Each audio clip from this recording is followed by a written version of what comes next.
20 years ago, our country was forever changed when terrorists hijacked planes and crashed them into the World Trade Center, the Pentagon, and a field outside of Shanksville, Pennsylvania, killing those aboard and thousands more across our country. Many of us remember exactly where we were and the terror we felt when we saw these attacks unfold in real time. But in the wake of the tragedies of that day, we saw a number of brave first responders and citizens step up in the face of danger to help their fellow Americans. Our longest military conflict has come to a close, and I want to thank everyone who answered the call to serve our country in the years following that day.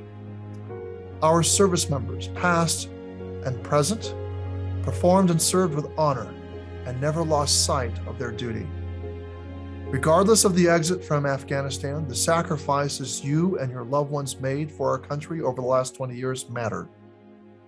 For all who served or supported us in Afghanistan, we thank you. We must also take a moment to remember the human cost of the last 20 years spent at war.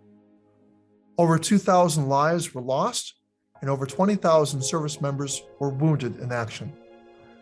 We remain forever grateful to those who have served and continue to serve so selflessly, and the families who make that service possible. Today, our thoughts are especially with our Gold Star families. Now, with the exit from Afghanistan fresh in our minds, we cannot forget the cost of war is so much more than just tanks, guns, and weapons. For the veterans living with toxic exposure today, they still are in the heat of battle, and they are paying for the cost of war that our nation should be paying for. When we sent these service members into harm's way, we did so with a promise to care for them and pay for that care when they came home. Now, 20 years later, we have an opportunity to do that through my bipartisan Honoring Our Pact Act and finally make good on our promise. My bill will deliver VA benefits and care for up to 3.5 million veterans exposed to burn pits and airborne hazards, and will concede exposure that is long overdue. It will also establish a presumption of service connection for 23 respiratory illnesses and cancers.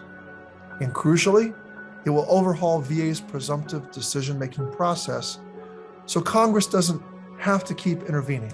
With a VA secretary committed to this issue and a president whose own son may have been impacted by toxic exposure, I believe we have the momentum to get this done.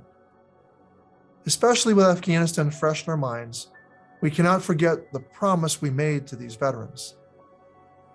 We will never forget what happened 20 years ago, and we will never relent on our commitment to those who served in the years that followed. This service was necessary, courageous, and will be eternally valued. The Veterans Crisis Line is available 24/7 to help you or a veteran you know experiencing a mental health crisis. To contact the Veterans Crisis Line, call 1-800-273-8255 and press 1. Visit veteranscrisisline.net/chat or text 838-255.